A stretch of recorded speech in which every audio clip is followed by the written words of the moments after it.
Good morning students. कैसे हैं आप सब? आशा है आप सभी ठीक होंगे। मैं आप लोगों की हिंदी लिटरेचर में स्टैंडर्ड 8 में आप लोगों को चैप्टर 3 मित्रता पढ़ा रही थी। पेज नंबर 16 का थर्ड पैरा मैंने आप लोगों को पढ़ा दिया था। आज चलिए उसके आगे पढ़ते हैं। पेज नंबर 16 का लास्ट पैरा आज वहाँ से स्टार्ट कर रही हूँ। इंग्लैंड के एक विद्वान को युवावस्था में राज दरबारियों में जगह नहीं मिली। इस पर जिंदगी भर वह अपने भाग्य को सराहता रहा। बहुत से लोग तो इसे अपना बड़ा भारी दुर्भाग्य समझते, पर वह अच्छी तरह जानता था कि वहाँ वह बुरे लोगों की संगति में पड़ता जो उसकी आध्यात्मिक उन्नति में बाधक होते। बहुत से लोग ऐसे होते हैं जिनके घड़ी भर के साथ से भी बुद्धि भ्रष्ट हो जाती है, क्योंकि उनके ही बीच में ऐसी ऐसी बातें कही जाती है जो कानों में न पड़नी चाहिए। चित्त पर ऐसे प्रभाव पड़ते हैं जिनसे उसकी पवित्रता का नाश होता है। बुराई अटल भाव धारण करके बैठती है। बुरी बातें हमारी धारणा में बहुत दिनों तक टिकती है। तो यहाँ पर क्या बताया गया है कि इंग्लैंड के एक विद्वान थे जिनको बताया गया है कि युवावस्था में राज दरबारियों में जगह नहीं मिली, तो इसके लिए वो अपने भाग्य को सराहते हैं, यानी अच्छा मानते हैं कि उनके साथ ऐसा नहीं हुआ। तो इसका कारण क्या था? इसका कारण यह था कि वो जब आगे दूसरे पथ पर अपने ज़िंदगी को आगे बढ़ाने में कामयाब रहे, तो उन्हें एहसास हो गया कि यदि उस पथ पर वो चल पड़ते तो क्या होता कि वो बुरे लोगों की संगति में पड़ जाते और उनकी आध्यात्मिक उन्नति में वो बाधक होते।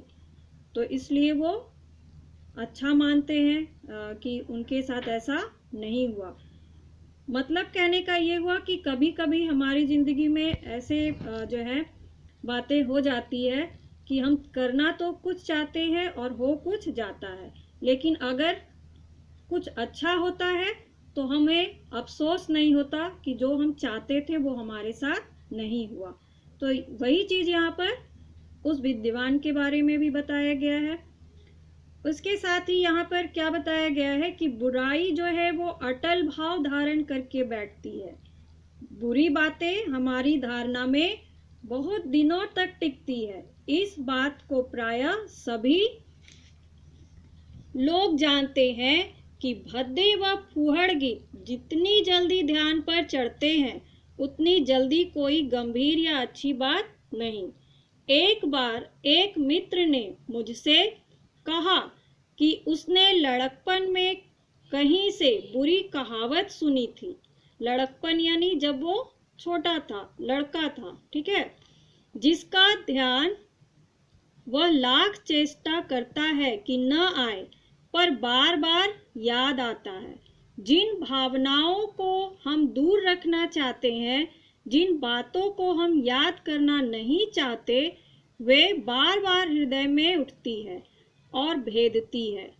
अतः तुम पूरी चौकसी रख ऐसे लोगों को साथी न बनाओ जो अश्लील, अपवित्र और फूहड़ बातों से तुम्हें हंसाना चाहे।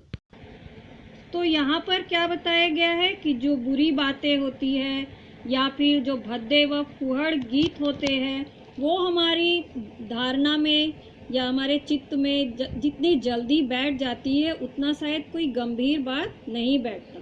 कहने का मतलब ये हुआ, जैसे कि पहले भी मैंने आप लोगों को स्टैंडर्ड 6 में इस बात को अच्छी तरह समझाया था कि कहीं कोई जो है अटपटा सा गाना आप लोग सुनते हैं जिसमें बोल अच्छे नहीं होते हैं, गंदे बोल होते हैं, वो भी आप सुनते सुनते आपको लगेगा कि वो आपको याद हो गया।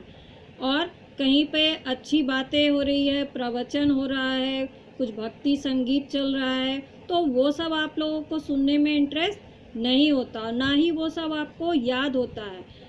तो इसलिए कहा है कि जो बुरी बातें होती है, बुरे शब्द जहाँ पर बोले जा रहे होते हैं, या वो संगीत के रूप में हो या लोगों के द्वारा कहे जा रहे हो, तो वो सब हमें जल्दी याद हो जाता है, और कितना भी हम कोशिश करें उसे भूलने की, हम उसे नहीं भूल पाते।